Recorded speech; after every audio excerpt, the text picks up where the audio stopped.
to be what led the prosecutor to filing charges. Listen to this. They didn't say to the school officials or anyone else, hey, just so you know, he has a weapon. I think we should take him home. Just so you know, he has access to a gun.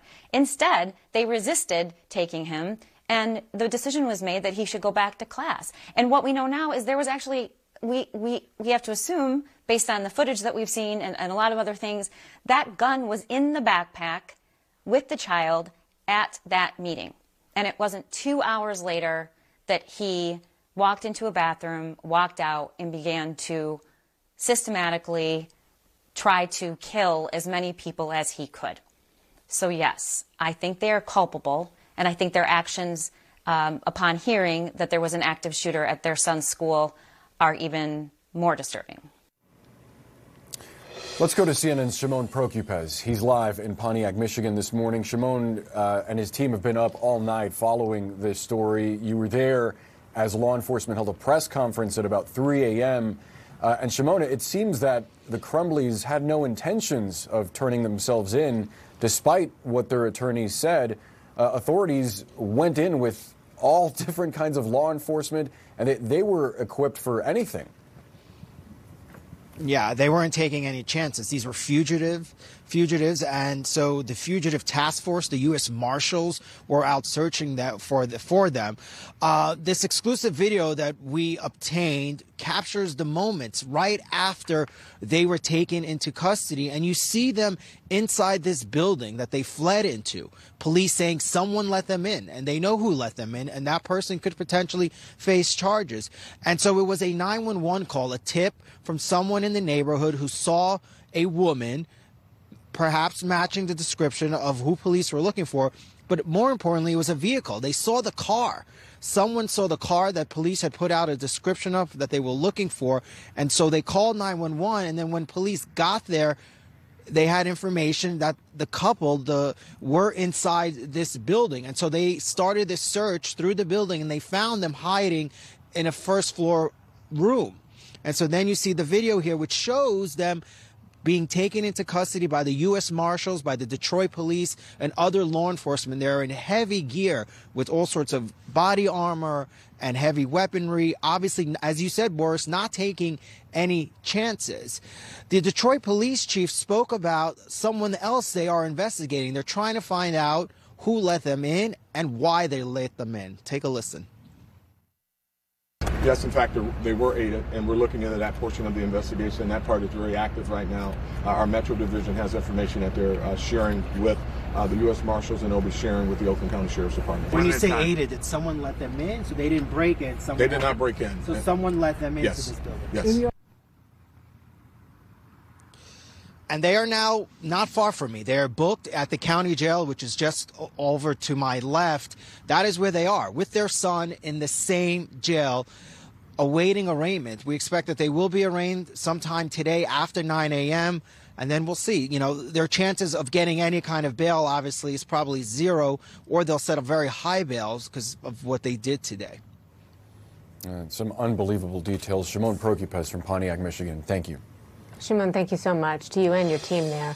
Let's talk to CNN national security analyst Juliette Kayyem. I want to paint a very clear picture right now, Juliette, of where this kid is. So he's in jail. He's killed 4 people. Meanwhile, in the last 24, 48 hours, they took out $4,000.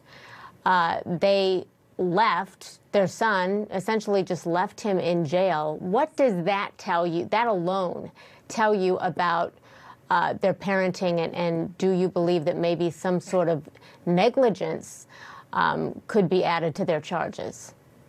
Probably not negligence, but definitely, sort of avoiding arrest and being denied bail are likely the greatest consequences. There'll probably be additional charges to their involuntary manslaughter charges that were announced yesterday based on their fleeing. And they are a flight risk, and they are at least in possession, or at one stage were in possession of weaponry. So this will add on to the criminal complaint against them. But I am so glad you mentioned they left their kid in jail. I mean, these are not people who seem to care much about anyone else, really, honestly, and put the school at risk, obviously, and are were cooperative or at least part of their son's plan that happened on Tuesday.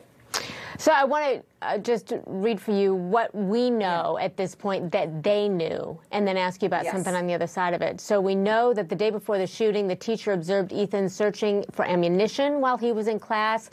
Teacher reported it to the school. School sent a voicemail to the mom's phone, also followed up with an email, never got a reply. And then the day of the shooting, the parents saw, in a meeting with the school, the parents saw the note that he had written where he talked about how my life is useless, the world is dead. It had a drawing of a semi-automatic handgun pointing at the words, "The thoughts won't stop, help me." They were told to get counseling for him within 48 hours. They didn't ask where the gun was. They were described as resisting the idea of taking him out of school, and they left without him. Yes. Do you interpret what we saw from him in those drawings as a cry for help? And when I say negligence, this is what I'm talking about. Negligence in terms of caring for your child. Caring for your child in the community. So look, the standard is, would a reasonable person have acted as they did? And the answer is no. I mean, the facts are really compelling, and they don't just begin on Monday. Here they have a kid who, it's hard to believe he just wakes up on Tuesday with these horrible thoughts. This is a kid who might have had violent thoughts before. They arm him on Friday. They announce in a very public way. The mother is on social media. It's very performative about how they're talking about the gun. The son is on social media asking for sort of audience engagement, saying he'll answer questions. And then Monday happens. The mother does this LOL text, which which I interpret as a mother to be you and me. It's us against them. She's saying, basically ignore the school district. I'm not mad at you. Just don't get caught. It's me and you, kid, right? And so she basically denigrates the school's concerns and then ignores her responsibility, or their responsibility, the parents' responsibility, to notify the school that the son is in possession or has a gun, and they don't know where the gun is. None of this is reasonable behavior, and it's why this case is so important, because this isn't about bad parenting. People don't go to jail for bad parenting mostly. This is about unreasonable parenting by any standard, and the duty for a responsible gun possession and gun ownership in this country. And that's why this is such a big deal case, because it's getting around our sort of politics about gun ownership and just saying this isn't about gun ownership. It's about responsible gun ownership and a responsibility to a community.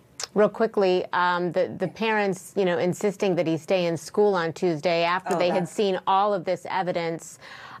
Do you think the school is going to come under any scrutiny for the fact that they let the parents basically call the shots at that point?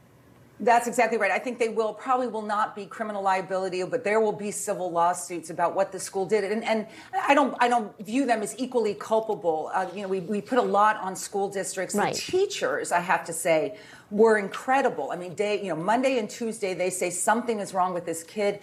I don't know why the school district listened to the parents in terms of allowing him back in, but the school district, it appears, did not know that there was a gun, was not told that there was a gun, and that the parents should have known that the son was in possession of the gun. It certainly seems like that from the social media context.